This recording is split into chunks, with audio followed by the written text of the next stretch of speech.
Salut, c'est Shep, bienvenue dans cette nouvelle émission de la Arkham JCE TV. Et oui, comme vous le voyez, je suis tout seul, tout simplement parce que aujourd'hui, je vous propose un nouveau concept d'émission.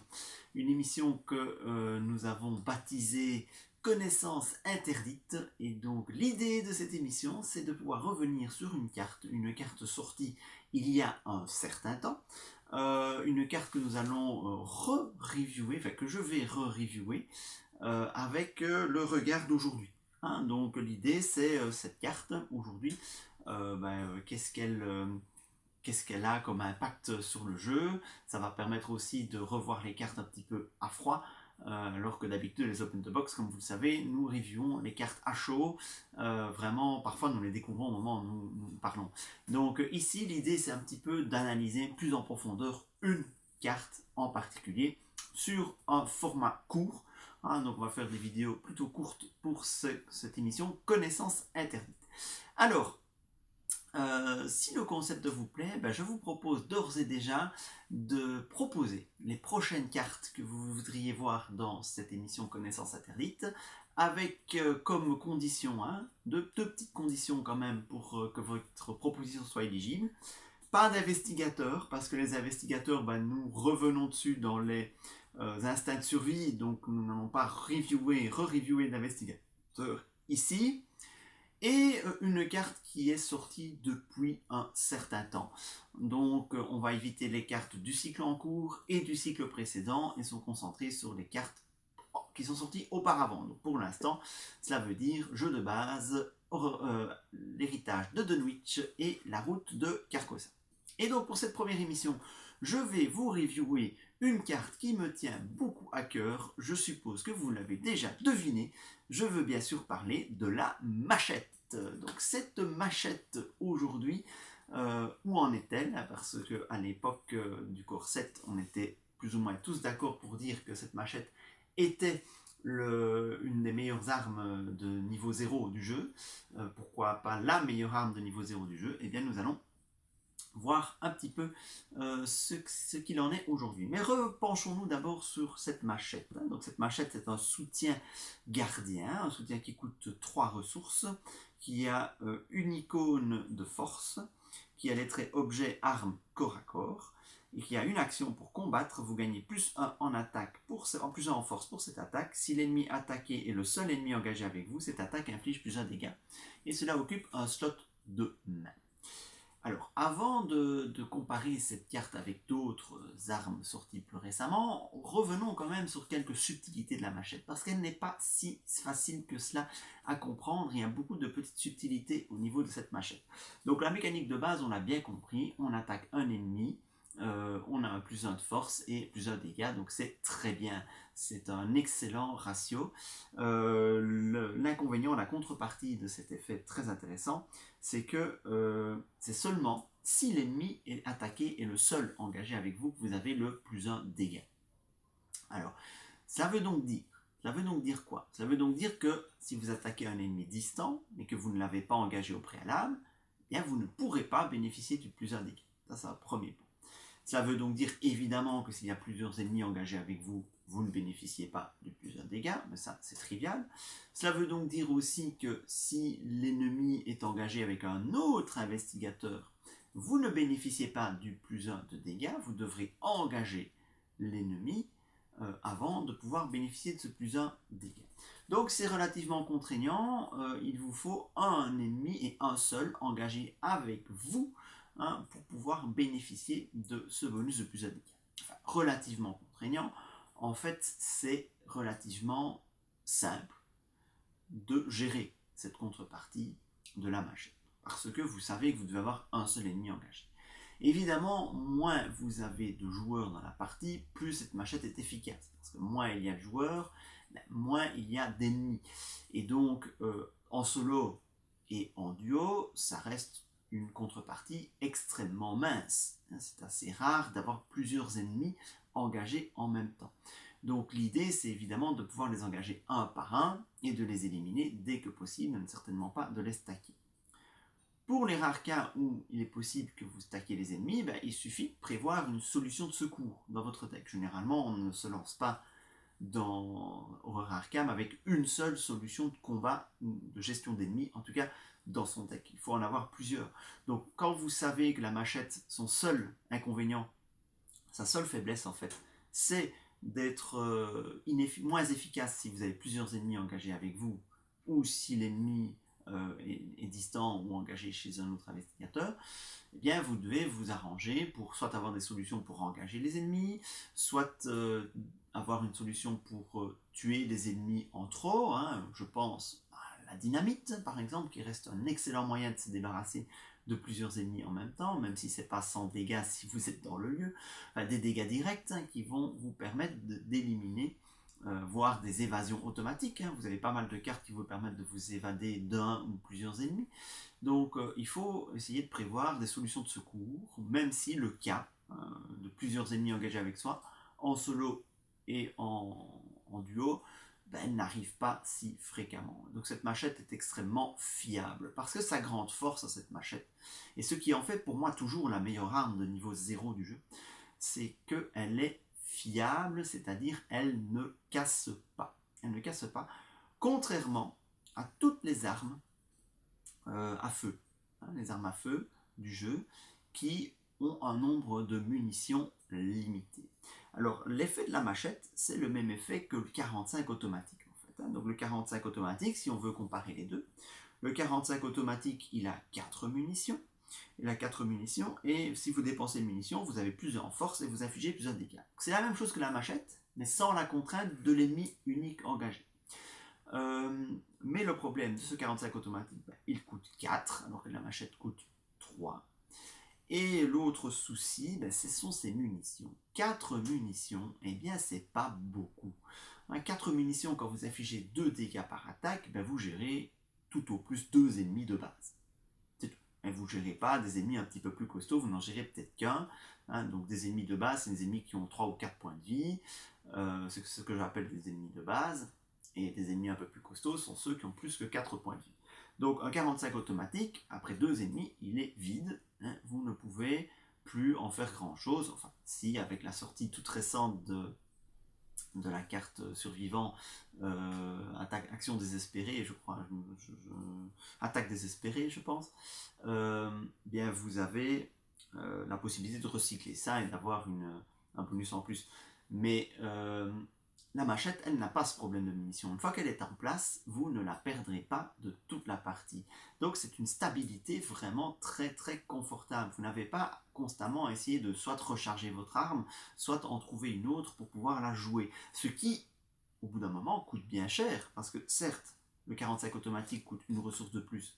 Mais si vous voulez le recharger, ben, ça va vous coûter une carte et des ressources. Si vous voulez en placer une autre d'arme à feu, ça vous coûterait les ressources pour payer cette arme à feu. Donc la seule solution vraiment viable dans ces cas-là, c'est la fameuse attaque désespérée qui, elle, va vous permettre de recycler et de récupérer le prix de l'arme. Mais voilà, donc cette machette reste vraiment beaucoup plus fiable que les armes à feu. Une fois qu'on l'a en jeu, on la garde. Alors, y a-t-il d'autres armes à feu qui valent vraiment la peine en niveau 0 d'envisager ce risque de pénurie de munitions pour mettre à la place de la machette? Ben, le Colt de poche, par exemple, il a 5 munitions. C'est déjà beaucoup mieux, 5 munitions. Hein, le Colt de poche, il vous donne le même effet que le 45 automatique, mais le problème du Colt de poche, il a peut-être 5 munitions, mais il ne dure qu'un seul tour. Donc, c'est pas une solution durable à la machette, c'est pas une alternative durable à la machette. Le Derringer 41, il a 3 munitions, et là, il donne un plus 2 de force, donc c'est mieux que la machette, et en cas de réussite avec une différence de 2 ou plus, vous avez plus 1 dégât. Donc a priori, ça semble un peu plus fort, même si le plus 1 dégât n'est pas sûr non plus, comme pour la machette, mais vous avez seulement 3 munitions, donc de nouveau, il va falloir gérer cela. Alors le Colt 32, il a 6 munitions, l'arme inflige plusieurs dégâts, donc là ça devient beaucoup mieux, mais vous n'avez pas de bonus de force, contrairement à la machette. Mais le Colt 32 est une très bonne arme. Si je prends le récent Thompson 45, là vous avez plus 2 en force, plus 1 dégât, c'est vraiment plus fort hein, que la machette, ça c'est clair. Sur papier, c'est plus fort. Ça coûte 6. Ok. Certes, ça a 5 munitions, donc ça permet quand même de gérer pas mal d'ennemis. 5 munitions, plusieurs dégâts, ça fait 2 ennemis et demi, voire 3. Parce que c'est pas non plus le grand luxe. Et ça occupe les 2 mains. Donc, le tout, hein, donc toutes ces armes de niveau 0, bien pour moi, la machette reste quand même le meilleur ratio. Slot, c'est une seule main. Bonus de force, plus 1. Le dégât bonus qu'on obtient, je veux dire, dans 90% des cas, on a ce dégât bonus. Et son coût, qui n'est que de 3. Et sa durabilité. Ça, c'est vraiment très très important. Alors, vous allez me dire, mon chef, tu compares des choses qui ne sont pas comparables. Là, tu as comparé une arme de corps à corps avec des armes à feu. Voyons un petit peu ce que le jeu nous propose comme arme de corps à corps de niveau 0 à ce stade. Donc, cette vidéo est tournée après la sortie de la boîte Le Cercle Brisé. Alors, dans les armes de corps à corps, on en a un peu plus. Combien peuvent vraiment rivaliser avec cette machette? Eh bien, on va très rapidement écarter toute une série d'armes qui sont nettement moins fortes. Hein, donc, le couteau, plus un d'attaque seulement, pas de bonus de dégâts, sauf si vous défaussez le couteau. Donc, on a très vite compris, même si ça coûte que 1, que c'est moins efficace que la machette. Hein, on va écarter la pelle de fossoyeur qui donne plus 2 en attaque mais qui ne donne pas de bonus de dégâts. Hein, le coup de poing américain, c'est plus 1 dégât, ça c'est pas mal. Mais l'ennemi gagne riposte et vous n'avez pas de bonus en force, donc c'est moins fort que la machette. Le cran d'arrêt, est-ce qu'il est utile que je vous en reparle? La matraque, plus 1 en attaque, mais il n'y a pas de bonus de dégâts, donc l'efficacité pure est moins grande. Le couteau tranché, pas de bonus non plus en termes de dégâts. Et toutes ces armes qui ne donnent pas de bonus de dégâts, c'est quand même très compliqué en général, hein, parce que les ennemis, on a envie de les tuer vite. Et vraiment, pour moi, ce qui est important dans les armes, c'est le bonus de dégâts. Et toutes ces armes que je viens de citer, sont des armes complémentaires. Hein, que l'on peut utiliser en complément pour infliger le dégât qui manque, hein, pour optimiser ses chances sur un dégât qui manque. Mais au final, pour moi, ce ne sont pas des solutions de gestion d'ennemis fiables, c'est plutôt des solutions de secours. Notre couteau de survie possède un meilleur statistique de base que la machette, parce qu'elle peut vous permettre d'avoir un plus 2 en force et infliger plus de dégâts, mais nécessite que vous ayez subi une attaque d'un ennemi pendant la phase des ennemis. Il faut pouvoir le gérer, sinon sa capa de base c'est juste plus 1 en force. Voilà. Deck building spécifique, il y a peut-être moyen d'en tirer quelque chose. La lame enchantée, elle est pas mal, mais le problème c'est qu'elle n'a que 3 charges et elle occupe le slot de main, le slot de sort, bon, c'est anecdotique, mais elle n'a que 3 charges, donc au final sa durée de vie est moins grande que la machette. Le Kukuri, sa consommation en action est rédhibitoire. Il nous reste finalement 2 armes qui pour moi peuvent rivaliser avec la machette. C'est la batte de baseball, bien sûr. Cette batte de baseball est peut-être meilleure que la machette, sauf que elle est meilleure, hein, plus 2 de force, plus 1 dégât. C'est meilleur que la machette. Ça coûte moins cher, mais ça peut être défaussé. Donc la machette a une plus grande durabilité que la batte de baseball. Et donc ça, encore une fois, hein, c'est vraiment très très important. Et le couperet, qui vous donne plus 1 ou plus 2 de force et vous permet d'infliger un dégât de plus moyennant l'encaissement d'une horreur. J'ai vraiment envie de dire que c'est pour moi la carte qui peut permettre de rivaliser avec la machette, mais elle est plus restreinte au niveau des builds. La machette va rentrer dans beaucoup plus de builds que ce couperet. Parce que Roland Banks, bon, je prends un exemple bateau, Roland Banks ne va pas prendre le couperet parce qu'il ne peut pas, c'est pas éligible pour lui, mais un personnage qui a peu de points de santé mentale ne va pas prendre un couperet, c'est trop dangereux. Donc ça va être réservé à des personnages qui soit tirent avantage à prendre des horreurs, soit peuvent soigner facilement les horreurs. Donc ce couperet est plus limitant pour moi que la machette. Et donc au final,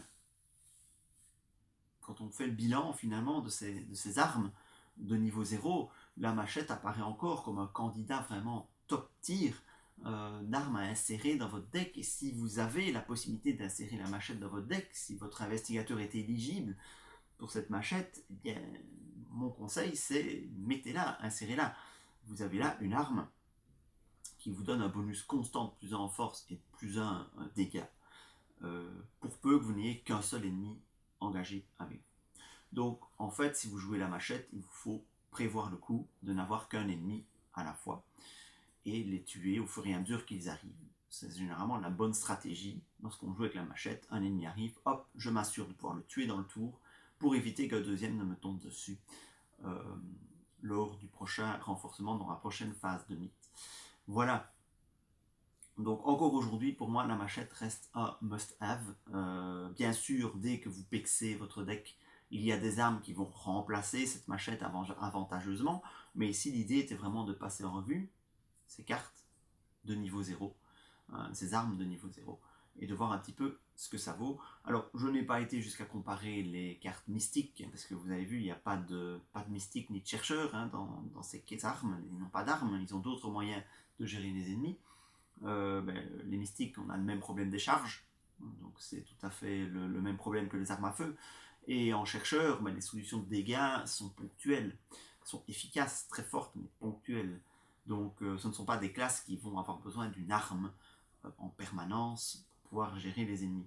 Donc voilà, pour moi, honnêtement, cette machette reste incontournable dans tout deck qui peut se l'offrir. Voilà, je pense avoir tout dit pour cette machette. Donc n'oubliez pas, hein, cette machette ne fonctionne que si vous avez un ennemi engagé au combat avec vous. On a vite fait d'oublier, hein, j'attaque à distance, j'ai mon bonus de la machette, ça ne marche pas. J'attaque mon copain, j'ai le bonus de la machette, ça ne marche pas non plus. Et encore pire, j'ai 2 ennemis engagés, ça ne marche pas non plus.